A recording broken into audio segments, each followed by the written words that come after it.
Ассалому алейкум дӯстони азиз, хушомадед ба канали Rule TJ. Номи ман Шаҳром. Имрӯз 27 майи соли 2021 мебошад. 1000 рубл 153 сомонӣ, $100 1132 сомонӣ. Дар имрӯзанавормон 13 та мошинҳои фурӯшӣ пешкаш мегарданд. Аз Душанбе, Бухтар, Кулобам ҳастай, кредитчиам бисёрай. Барои ҳамин ҳатман навора то охира тамошо кунед, лайк монед ва дар каналмон подписатсия кунед, то ин ки тезтар 1000 подписчик ҷамъ шава бародаро. Агар шумо ягон мошини фурӯшӣ доштагӣ бошед, ба рақамҳои барои реклама танҳо дар WhatsApp сурат ва маълумоти пурраи оиди мошинтон рӯй кунед. Агар мошин кофтеста бошед, дар комментария нависед чӣ хали мошин шумона дар кора. Бисёри бад гап намезанем, рафтем. аввал сар мекунем ай Range Rover, баъд мегузарем ба мошинҳои арзон. Range Rover Sport соли барориш 2013, полный привод, 3 литр мотор, сӯзишвориш дизелай, коробкаш бошад автоматай, дар ҳолати беҳтарин қарор дорад, растамошка дорад.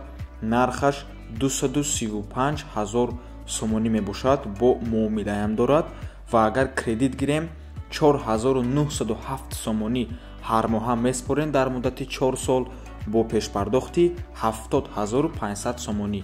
Ҳамаш через бонки Алиф.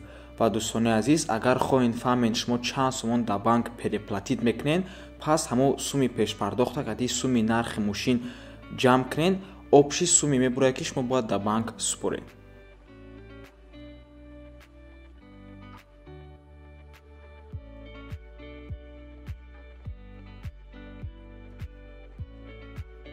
дар комментария хоҳиш кардам мошинҳои фурӯшӣ через кредит аз шаҳри Бухтар. марҳамат дозима мошинҳоро пешкаш мекунем, баъд дар бораи кредитшон гап мезанем. Opel Vectra B соли барориш 1998, передний привод, 1.6 литр мотор, сӯзишвориш бензин ва газ мебошад, коробкаш механика, хадавои навай, моторшам навай, документҳо то марти соли ояндая. Нархаш 22000 сомонӣ мебошад, бо савдоам дорад. мошин қарор аст дар шаҳри Бухтар.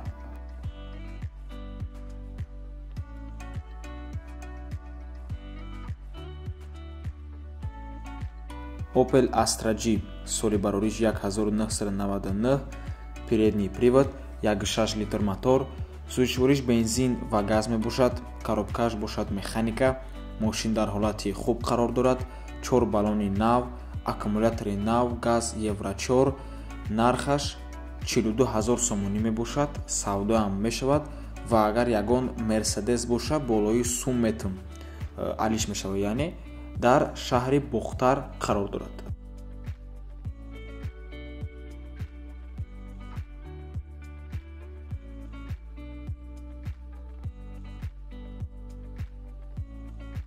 Opel Astra F соли 94, передний привод, 1.6 литр мотор, сӯзишвориш бензин ва газай, коробкаш механикай, мошин дар ҳолати хуб қарор дорад, мотор 100%, хадавой 100%, 4 баллони нав дора, 1 сола ҳуҷҷат дора, маълумоти иловагӣ через занги телефонӣ. Нархаш 26000 сомонӣ мебошад, савдоам мешавад, алишам мешавад, метавонед ба ҳазур вариантотона пешниҳод кунед.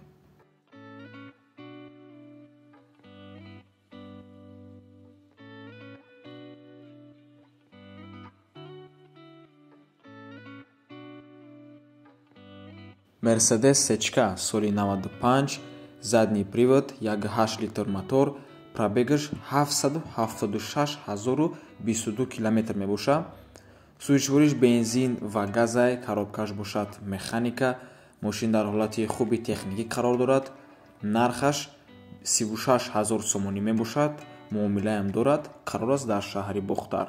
нашоти кредит дар шаҳри Бухтар ва умуман дар вилояти Хатлон агар гирем, дар вилояти Хатлон бонки Спитамен бонк ҳаста, яке аз бузургтарин бонкай ва кредит барои мошин метиҳад. аз 2 то 200 000 сомония бо фоизнокии 25% солона. 30% пешпардохти мошина метаҳед ва 25% солона бояд дар ҳамин бонк супорен. дар шаҳри Бухтарам ҳастай, Кулобам ҳастай ва дигар шаҳру ноҳияҳои Хатлонам ҳастай. касе агар дар кор бошад, дар комментария нависед, ман рақамҳои ҳамин банка менависем, ба ҳазур занг занед, муомила кунед.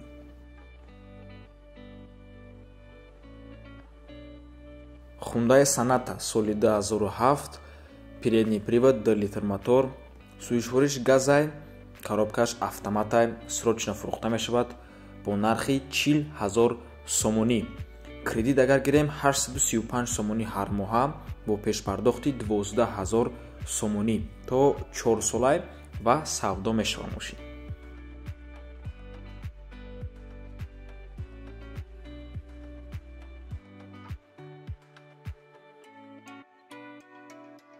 Toyota Camry соли 2009, мотор 2.4 вагон, коробкаш автоматай, сӯишвориш бензинай, газ дидагӣ нестай. Нархаш 120 000 сомонӣ мебошад. Мошин дар Душанбе қарор дорад. Рақамҳои соҳиби мошин дар рӯи экранай. Аз номи канали Рул Тиҷей гап занед, насиб савдои хуб мешавад.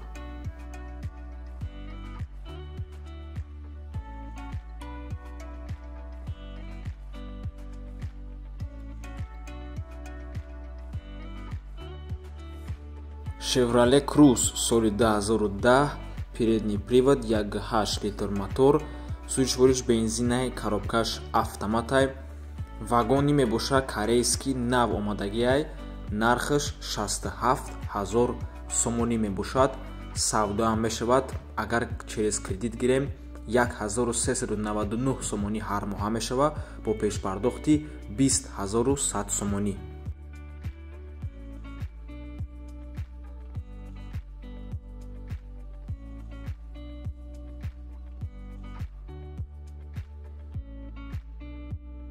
Opel Vectra B соли 98, передний привод 1.8 литр мотор, сӯишвориш бензинай, коробкаш бошад механика, мошин дар ҳолати хуб қарор дорад. Документош 1 сола, аккумулятор нав, баллон 80%, камтарак арзон мешавад. Нархаш 23 000 сомонӣ мебошад. Мошин дар Душанбе қарор дорад.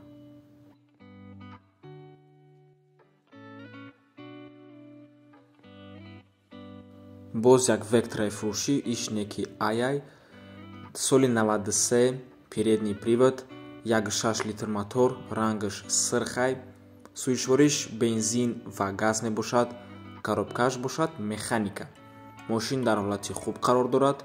Нархаш 9500 сомонӣ мебошад. бо муомилаам дорад.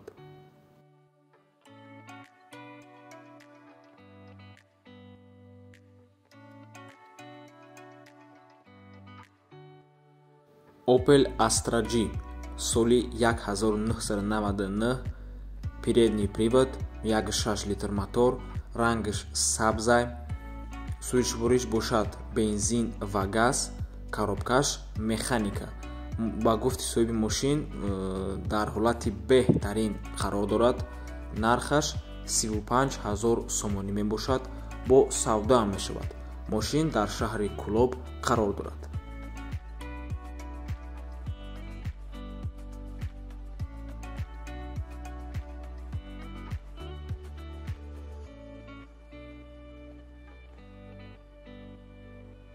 Opel Astra F соли 1999, ишам рангаш сабзай, передний привод 1.6 литр мотор, сӯишвориш бензин ва газ мебошад, коробкаш механика. мошин дар ҳолати хуб қарор дорад. хадавой ва мотораш 100%. мошин ягон проблема надорад. мехариву ҳайш мекунӣ. ба гуфти соҳибаш нархаш 34 000 сомонӣ мебошад. савдоам мешавад дар шаҳри Кӯлобай.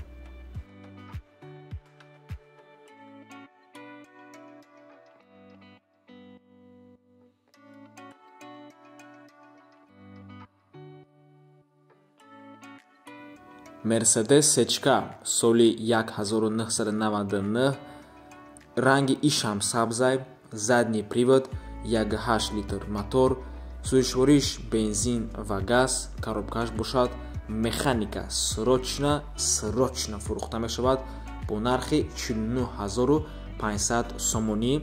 савдоам мешавад. кредит агар гирем 1033 сомонӣ ҳар моҳа мешавад бо пешпардохти 14850 сомонӣ. мошин дар Душанбе қарор дорад ва хотиррасон мекунем ки чӣ кредите ки дар имрӯза навор мондиден ҳамаш через бонки Алиф мешавад.